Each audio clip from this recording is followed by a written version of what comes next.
država u kojoj sud sudi pošteno, a ne u strahu od vlasti.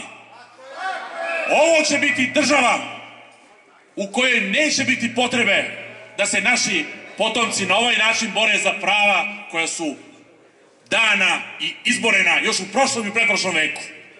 Dame i gospodo, ja vas pozivam da budete hrabri, ja vas pozivam da budete uporni. Ne bi se on rašetao ovako po Srbiji da ne osjeća koliko ugrožen. Kad pogleda vas, koji ste spremni da rizikujete sve, da bi vaša deca bila slobodna, i ove svoje, koji su spremni da pogaze svaki ljudski obzir da bi pojeli jedan tuđi sendvič, on zna da je propao.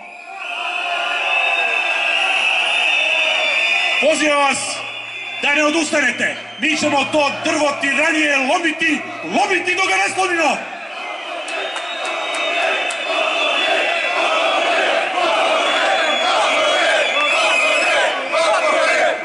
Pozivam vas da pođemo u šetnju i da mu kažemo da je gotov. Da kažemo onima koji nisu obavešteni šta je istina, a onima koji žive od laži da će morati nađu drugo zanimanje.